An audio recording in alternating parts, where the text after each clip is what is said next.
It is game week, Broncos country. Denver takes on the Las Vegas Raiders this upcoming Sunday. So we have some really important injury news and notes to get to leading into week one against the Raiders. Now, let's get things started with a very important tweet I think you guys should all see from team reporter Chris Thomason, who tweeted out that Broncos coach Sean Payton said he has no injury updates. Says he's giving nothing from an injury standpoint today. That's not too abnormal on a Monday for game week. The injury report does not come out until Wednesday typically, but we still have some good, boots on the ground reporting to get to here and some updates from some of the key cast and crew members for this 2023 team, like Jerry Jeudy, who is dealing with a hamstring injury. We've got some boots on the ground reporting I want to share with everyone. Mike McGlinchey on that knee that he suffered, the knee injury he suffered back at the start of training camp. And then the rookie cornerback, Riley Moss, who we basically have not seen at all. We've got an update on that front as well. So even if Sean Payton's saying he has no updates, we still have updates. Now, we're going to get you guys updates throughout the entire week, which is why you have to subscribe, because what other Broncos YouTube channel is coming in on Labor Day to make sure that you guys are staying tapped in on all things Broncos, because it's not a preseason game. It is a regular season game this upcoming Sunday. So do not miss a thing when you are subscribed. We recently crossed over 15,000 subs, which is crazy to say out loud. So hop aboard one of the fastest growing Broncos YouTube channels out there. Now, Jerry Jeudy was spotted stretching today, and we are at that level now where we are super hyper-focused and we are going to build mountains out of hills if Jerry Jeudy is stretching. But Zach Stevens shared this on Twitter. I thought you guys should see. Now, the further update is that Jerry Jeudy did some conditioning work on the side, but he did not really go practice all that much. He was no full participant in the practice that was open to the media today as he works his way back from a hamstring injury that he suffered on August 24th in the joint practice with the Rams, which is coming up on the 2-week anniversary of that, if you want to celebrate, which no one should, so that was dumb. But the point being is we are looking at week one will be about 2.5 weeks after the Jerry Jeudy injury. So for an initial diagnosis, which was around 4 weeks, it would be optimistic thinking if Jeudy does return week one. But it's definitely encouraging to see him on the practice field today, stretching and working out and conditioning with the team, as opposed to being completely shut down and not even at that stage of his recovery. So fingers crossed that Jerry Jeudy will be able to play week one. I would not hold your breath on that. I think he will be out, and that's going to leave Courtland Sutton, Marvin Mims, Brandon Johnson, and probably 2 to 3 receivers getting called up from the practice squad to take on the workload. Now, primarily, it's going to fall on the shoulders of Courtland Sutton because he is going to be Russell Wilson's top wide receiver to throw to if Jerry Jeudy is out this first week.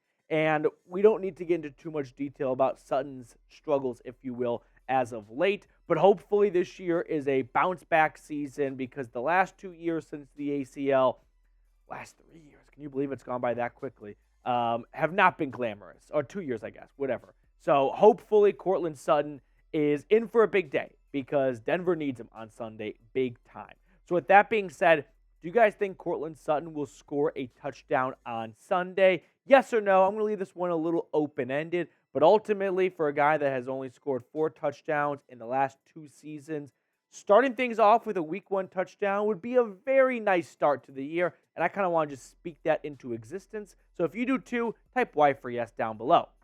Now moving on to the next big injury note to get to, Mike McGlinchey, the very expensive right tackle Denver signed in free agency, suffered a knee sprain, if we recall, back on August 8th. So after missing the start of training camp with some personal issues, Mike McGlinchey returned only to have a knee injury pop up not long later. I'm optimistic and very optimistic that he will be ready to go week 1. As we look at Denver's offensive line, they need him because this offensive line is a very different offensive line than the one that finished the 2022 season. I mean, just 2 starters are on the offensive line that were there at the end of last year. Actually, just one. Lloyd Cushenberry wasn't even playing at that point. So just Quinn Miners. So you got a whole new starting lineup, essentially, as you get Garett Bolles and Lloyd Cushenberry back, and you add Ben Powers and Mike McGlinchey in free agency. Now, if McGlinchey is not able to go, which, like we said, He suffered a knee injury on August 8th that people speculated would take 3 to 4 weeks to come back from. So that should have him in the time frame to be ready to go on September 10th. But if there is a setback or McGlinchey does not want to push it, it would be Cam Fleming, the swing tackle that Denver brought back in free agency this year, who would fill in at right tackle. And I know that Fleming was just associated with last year's offensive line, and that by association is a very bad thing because they were very bad. But Fleming quietly was actually not that bad. I mean, he, at least PFF-wise, was better than Mike McGlinchey, believe it or not. Now, I don't think Cam Fleming is a better tackle than McGlinchey, but I do think he's a very serviceable swing tackle. And if you need him to fill in for a week or two, he would definitely be able to hold down the fort. But I am optimistic that McGlinchey will be ready to go week 1 against the Raiders.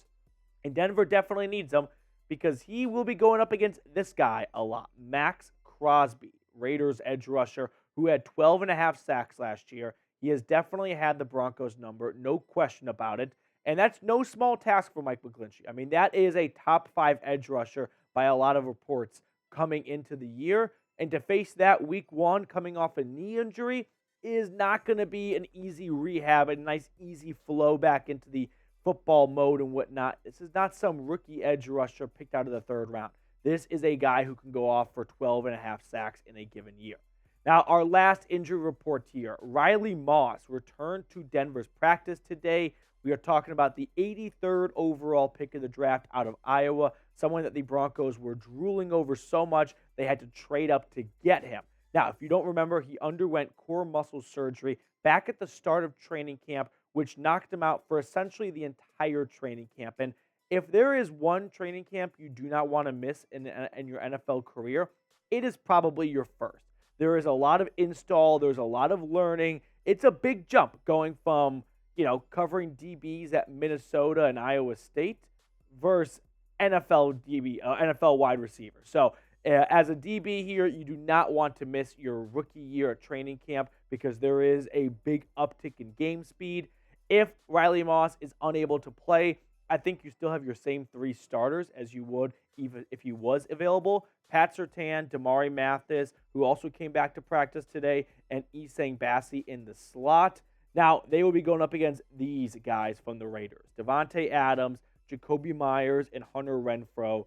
That's a really good wide receiver room. I mean, that is an elite wide receiver room with just Devontae Adams by himself. I think Hunter Renfrow is a really good player. Jacoby Myers going to the Raiders, is such a bizarre twist of fate knowing that he gave the Raiders a win, and now he's over there after self-sabotaging the Patriots. But this will be a long day because Pat Surtain was an alien for 16 of the 17 games last year. The only game where he looked human was against Devontae Adams and the Raiders. But who you got, Broncos or Raiders? Let me know down in the comment section. I'm hammering Denver. I am all over Denver. I am in love with the Broncos money line against the Raiders this week. So make sure you give me your picks down below. And we do have some jersey news to get to, which I've never put in a headline before, and I didn't today because I don't know how well that would do. But listen, Marvin Mims made the change from 83 to 19. Trayman Smith went from 23 to 1. Fabian Moreau went from 36 to 23. Jaquan McMillan went from 35 to 29. Riley Dixon went from 19 to 9. Marvin Mims for a moment, 83 to 19. I think that's a big improvement. 83 is a blocking tight end number. You're not fast in 83. You are faster in 19. I also wonder, I'm just kind of thinking out loud right now, Jerry Jeudy, 10. Courtland Sutton, 14. Marvin Mims, 19. And then we've got this from Zach Stevens, which he's a very reliable source, so I believe it's true. I just had not seen it anywhere else reported. But Tim Patrick changed his number from 81 to 12. So the entire starting 4, if healthy, for Denver, all in the teens. I'm not quite sure if the team themselves, the Broncos, are kind of mandating this. It's a little bit bizarre if it's all just a coincidence. I also find it a bit strange, can we all agree, for Tim Patrick to decide amid surgery or mid recovery from his Achilles surgery and whatnot, I want to change my jersey number. I guess why not? But also, why? I don't know. Maybe he just wants to get rid of 81 because it has not worked for him the last 2 years. So on that front, maybe it does make some sense. But I definitely saw that and I thought That's something I did not have on my bingo card for today. But that's the jersey news right there. First time ever doing injury or jersey news on a Broncos breakdown. Now, anyway, before we get on to the rest of today's show, our sportsbook partner, BetUS, has an awesome deal for Broncos country waiting for you guys at chatsports.com/bet. Promo code Broncos125. When you put all that information in, they're going to give you guys a 125% deposit bonus. Remember a few moments ago when I said I was making love with Denver money line against the Raiders? You can do it with me. A little menage a trois on a money line action. That's not weird or anything. Chatsports.com/bet. Promo code Broncos125. I'm pretty sure there's a Lonely Island song about that from an SNL skit. All right, let's move on to some other rumors, if you will. Jason from Over the Cap, which is just one of the best NFL salary cap tracking sites out there, tweeted out, the other teams who still need to make some moves with the salary cap are the Chiefs, Raiders, Buccaneers, Bills, Ravens, and 49ers. Yada, yada, yada. I like this part, though.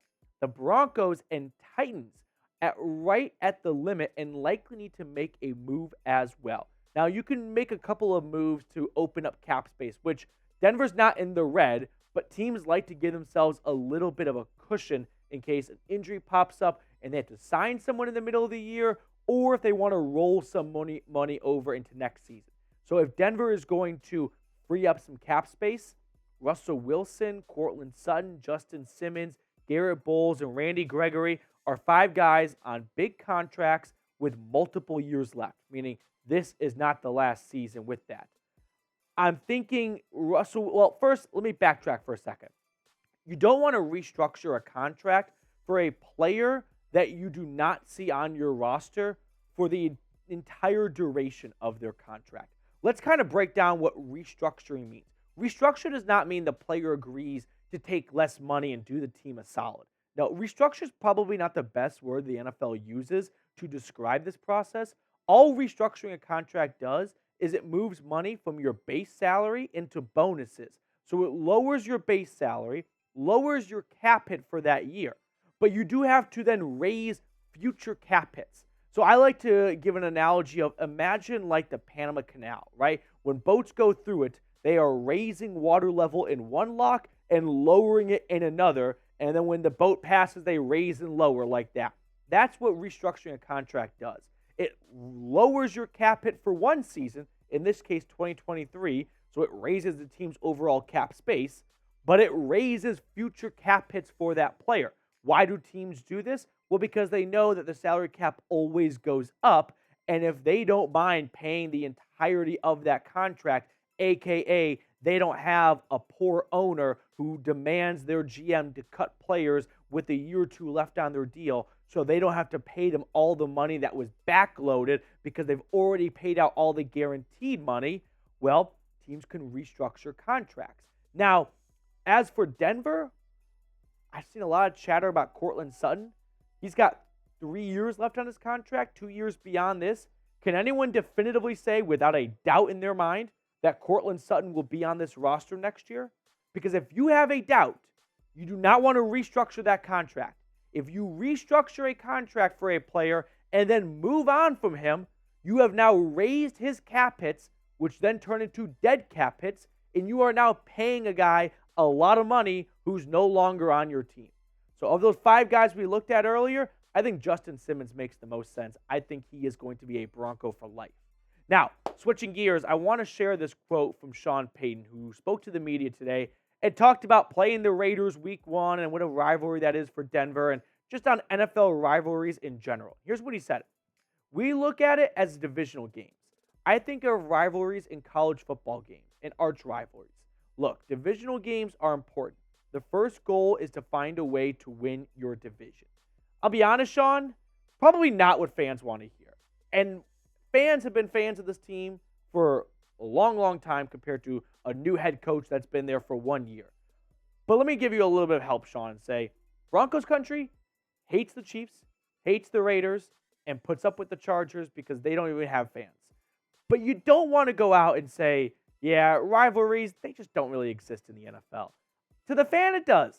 And I get that there is some level of NFL players do jersey swaps after games where fans hate the guts out of that guy and then your favorite player is swapping jerseys with him, that's not something you really want to see as a fan.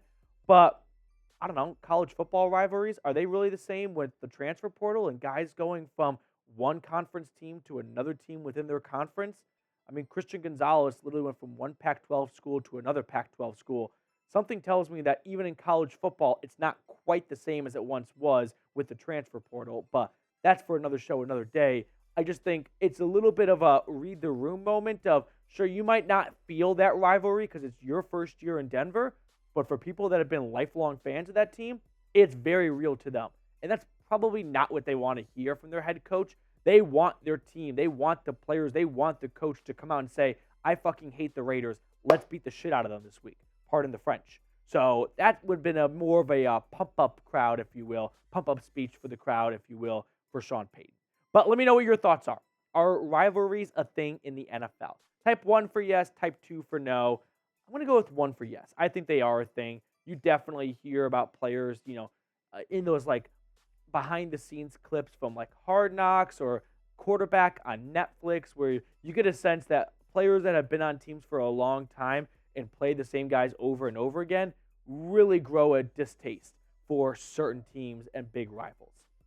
To wrap up what has been a pretty long show today, let's run through my summer hot take as we are nearing the end of our summer hot takes, as that will come to a close at week 1. It is a high of 92 degrees today in Denver. So a first take hot take, and this one is not going to go over well with a lot of the room, but hear me out for a moment. I'm smelling a letdown game for Colorado this week. It was a sensational win against TCU in Deion Sanders and the entire crew's debut, if you will. But something tells me that everyone is ready to crown the Buffs and just hand them a win against Nebraska, because Nebraska sucks. They suck in one-score games, and it's going to be a huge 2-0 start for Colorado. What if everyone is getting too drunk on the Buffs right now and they're already planning their trip to Disneyland and they kind of look ahead from Nebraska? You know what I mean? I'm seeing a lot of media attention for Colorado right now, and well-deserved too, but I wonder if they're going to let that attention take away from getting ready for Nebraska, who's had over a week to get ready for a game where they are really pissed off after another one-score loss and a blown lead against Minnesota last week. Now, I'm not a Colorado hater. Our longtime viewers will remember that a few weeks ago, and I would say almost a month ago actually, I told you guys, take Colorado. Plus 21, plus 20 points at the time was insane to me. TCU had 11 players drafted. Prime time in Boulder. Come on. Of course he was going to go out and at least cover against TCU. Now, I was a coward and I did not say money line, but I'm telling you guys, this is not me just slandering CU. I think this is me just saying I smell a bad game coming for the Buffs. All right, that's going to do it for us on today's show. Subscribe, like the video, all that good stuff, and we will see you all later.